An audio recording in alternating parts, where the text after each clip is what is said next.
Hi ನಮಸ್ತೆ ಎಲ್ಲರಿಗೂ ಮಧುರಾ ಚಾನಲ್ಗೆ ಸ್ವಾಗತ. ಇವತ್ತು ತುಂಬಾ ಸಿಂಪಲ್ಲಾಗಿ ಮಾಡ್ಕೊಳ್ಬಹುದಾದಂತಹ ಒಂದು ಮೊಟ್ಟೆ ಕರಿ ರೆಸಿಪಿಯನ್ನು ನಿಮ್ಮ ಜೊತೆ ಶೇರ್ ಮಾಡ್ಕೊಳ್ತಾ ಇದ್ದೇನೆ. ಅನ್ನ, ಮುದ್ದೆ, ಚಪಾತಿ ಎಲ್ಲದಕ್ಕೂ ಸೂಪರ್ ಆಗಿರುವಂತಹ ಈ ಮೊಟ್ಟೆ ಕರಿಯನ್ನು ಹೇಗೆ ಮಾಡೋದಂತ ನೋಡೋಣ ಬನ್ನಿ. ಮೊದಲಿಗೆ ನಾನಿಲ್ಲಿ ಒಂದು ಮಿಕ್ಸಿ ಪಾತ್ರೆಗೆ ಒಂದು ಈರುಳ್ಳಿಯನ್ನು ಉದ್ದಕ್ಕೆ ಹೆಚ್ಚಿಕೊಂಡು ಸೇರಿಸ್ಕೊಳ್ತಾ ಇದ್ದೇನೆ. ನಂತರ ಖಾರಕ್ಕೆ ತಕ್ಕಷ್ಟು ಹಸಿಮೆಣಸು, ನಾನಿಲ್ಲಿ ಒಂದು 4 ಹಸಿಮೆಣಸನ್ನು ಸೇರಿಸ್ಕೊಂಡಿದ್ದೇನೆ.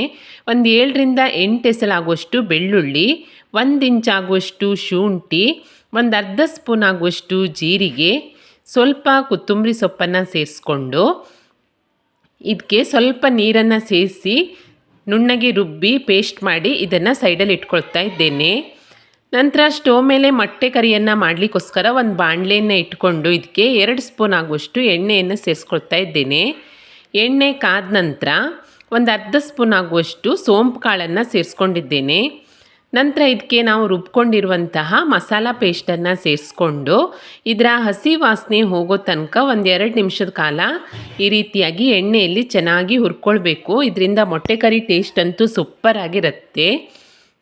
ಒಂದು 2 ನಿಮಿಷ ಎಣ್ಣೆಯಲ್ಲಿ ಚೆನ್ನಾಗಿ ಫ್ರೈ ಮಾಡ್ಕೊಂಡ ನಂತರ ನೋಡಿ ಮಸಾಲೆ ಕಲರ್ ಚೇಂಜ್ ಆಗಿ ಈ ರೀತಿಯಾಗಿ ಕುದಿಲಿಕ್ಕೆ ಶುರುವಾಗಿದೆ. ಇವಾಗ ಇದಕ್ಕೆ 1 ಸ್ಪೂನ್ ಆಗುವಷ್ಟು ಕಸೂರಿ ಮೇಥಿಯನ್ನು ಕೈಯಿಂದ ಪುಡಿ ಮಾಡಿಕೊಂಡು ಸೇರಿಸ್ಕೊಂಡಿದ್ದೇನೆ.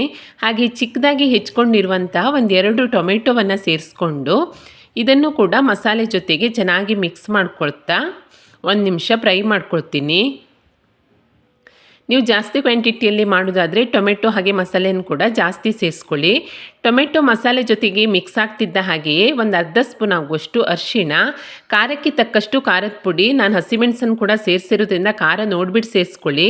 ನಾನಿಲ್ಲಿ 1 ಸ್ಪೂನ್ ಆಗುವಷ್ಟು ಖಾರದ ಪುಡಿ, 1 ಸ್ಪೂನ್ ಆಗುವಷ್ಟು ಧನಿಯಾ ಪುಡಿ, 1 ಸ್ಪೂನ್ ಆಗುವಷ್ಟು ಗರಂ ಮಸಾಲ ಪುಡಿ ಹಾಗೆ ರುಚಿಗೆ ತಕ್ಕಷ್ಟು ಉಪ್ಪನ್ನು ಸೇರಿಸ್ಕೊಂಡು ಟೊಮೆಟೊ ಹಾಗೆ ಹಸಿರು ಮಸಾಲೆ ಜೊತೆಗೆ ಈ ಮಸಾಲೆಯನ್ನು ಕೂಡ ಚೆನ್ನಾಗಿ ಮಿಕ್ಸ್ ಮಾಡ್ಕೊಳ್ತಾ ಹುರ್ಕೊಳ್ತಾ ಇದ್ದೇನೆ.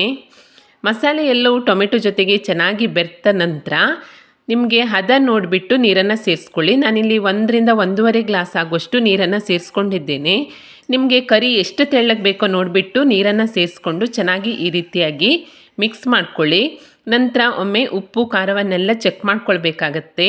ಏನಾದರೂ ಕಡಿಮೆ ಅನಿಸಿದರೆ ಸೇರಿಸ್ಕೊಂಡು ಒಮ್ಮೆ ಮಿಕ್ಸ್ ಮಾಡಿ ಇದಕ್ಕೊಂದು ಲಿಡ್ಡನ್ನು ಮುಚ್ಚಿಬಿಟ್ಟು ಕರಿಯನ್ನು ಚೆನ್ನಾಗಿ ಕುದಿಸ್ಕೊಳ್ಬೇಕು. ಒಂದು 3ರಿಂದ 4 ನಿಮಿಷದ ನಂತರ ನೋಡಿ ಕರಿ ಚೆನ್ನಾಗಿ ಕುದಿ ಬರ್ತಾ ಇದೆ. ಇವಾಗ ನಾನು ಇದಕ್ಕೆ ಒಂದು 4 ಮೊಟ್ಟೆಯನ್ನು ಒಡೆದ್ಬಿಟ್ಟು ಸೇರಿಸ್ಕೊಳ್ತಾ ಇದ್ದೇನೆ. ನಿಮ್ಗೆ ಎಷ್ಟು ಮೊಟ್ಟೆ ಬೇಕೋ ಅಷ್ಟು ಮೊಟ್ಟೆಯನ್ನು ಸೇರಿಸ್ಕೊಳ್ಬೋದು. ನಾನಿಲ್ಲಿ 4 ಮೊಟ್ಟೆಯನ್ನು ಒಡೆದ್ಬಿಟ್ಟು ಸೇರಿಸ್ಕೊಂಡಿದ್ದೇನೆ. ಮೊಟ್ಟೆಯನ್ನು ಸೇರಿಸಿದ ನಂತರ ಯಾವುದೇ ಕಾರಣಕ್ಕೂ ಸೌಟನ್ನು ಹಾಕಬಾರ್ದು. ಇದಕ್ಕೊಂದು ಲಿಡ್ಡನ್ನು ಮುಚ್ಚಿಬಿಟ್ಟು ಒಂದು 4ರಿಂದ 5 ನಿಮಿಷ ಮಧ್ಯಮ ಉರಿಯಲ್ಲಿ ಚೆನ್ನಾಗಿ ಕುದಿಸ್ಕೊಳ್ಬೇಕು. ನೋಡಿ 5 ನಿಮಿಷದ ನಂತರ ನೋಡಿ ಮೊಟ್ಟೆ ಎಲ್ಲ ಚೆನ್ನಾಗಿ ಬೆಂದುಬಿಟ್ಟು ಹಾಗೆ ಮೊಟ್ಟೆ ಕರಿ ಕೂಡ ಚೆನ್ನಾಗಿ ಕುದ್ದುಬಿಟ್ಟು ಸೈಡಲ್ಲೆಲ್ಲ ಎಣ್ಣೆ ಬಿಟ್ಕೊಂಡು ರೆಡಿಯಾಗಿದೆ. ಕೊನೆಯಲ್ಲಿ ಚಿಕ್ಕದಾಗಿ ಹೆಚ್ಕೊಂಡಿರುವಂತಹ ಸ್ವಲ್ಪ ಕೊತ್ತಂಬರಿ ಸೊಪ್ಪನ್ನು ಸೇರಿಸ್ಕೊಂಡು ಸ್ಟವನ್ನು ಆಫ್ ಮಾಡಿಕೊಂಡ್ರೆ ತುಂಬಾ ಸುಲಭವಾಗಿ ಮಾಡ್ಕೊಳ್ಬಹುದಾದಂತಹ ಹಾಗೆ ತುಂಬಾ ರುಚಿಯಾದಂತಹ ಮೊಟ್ಟೆ ಕರಿ ರೆಡಿಯಾಗುತ್ತೆ. ಅಡುಗೆ ಮಾಡಲಿಕ್ಕೆ ಬರಲ್ಲ ಅನ್ನೋರು ಕೂಡ ಈ ಮೊಟ್ಟೆ ಕರಿಯನ್ನು ತುಂಬಾ ಸುಲಭವಾಗಿ ಮಾಡ್ಕೊಳ್ಬಹುದು. ರುಚಿಯಂತೂ ಸೂಪರ್ ಆಗಿರುತ್ತೆ. ನಿಮಗೆ ಅನ್ನಕ್ಕಿರ್ಬೋದು, ಮುದ್ದೆಗಿರ್ಬೋದು, ಚಪಾತಿಗಿರ್ಬೋದು ಅಥವಾ ಬಿಸಿ ಬಿಸಿ ಜೋಳದ ರೊಟ್ಟಿ ಪುಡಿ ಮಾಡಿ ಅದರ ಮೇಲೆ ಈ ಕರಿಯನ್ನು ಹಾಕಿ ತಿನ್ನೋಕೆ ಕೂಡ ತುಂಬಾ ಸಖತ್ತಾಗಿರುತ್ತೆ. ನೋಡಿ ಎಷ್ಟು ಚೆನ್ನಾಗಾಗಿದೆ ಅಂತ. ಟೇಸ್ಟ್ ಅಂತೂ ಅದ್ಭುತ ಅಂತಲೇ ಹೇಳ್ಬೋದು. ತುಂಬಾ ಸಿಂಪಲ್ ಆದಂತಹ ಈ ಮೊಟ್ಟೆ ಕರಿ ರೆಸಿಪಿಯನ್ನು ನೀವು ಕೂಡ ಒಮ್ಮೆ ಟ್ರೈ ಮಾಡಿ ನೋಡಿ. ರೆಸಿಪಿ ನಿಮಗೆ ಇಷ್ಟ ಆದಲ್ಲಿ ಲೈಕ್ ಮಾಡಿ ಹಾಗೆ ಶೇರ್ ಮಾಡಿ, ಹೇಗಾಗಿದೆ ಅಂತ ಕಮೆಂಟ್ ಮಾಡಿ ತಿಳಿಸಿ. ಹೊಸದಾಗಿ ನಮ್ಮ ಚಾನಲ್ ನೋಡ್ತಾ ಇದ್ದರೆ ಸಬ್ಸ್ಕ್ರೈಬ್ ಮಾಡ್ಕೊಳ್ಳಿ. ಸಿಗೋಣ ಮುಂದಿನ ರೆಸಿಪಿಯಲ್ಲಿ. Thank you for watching.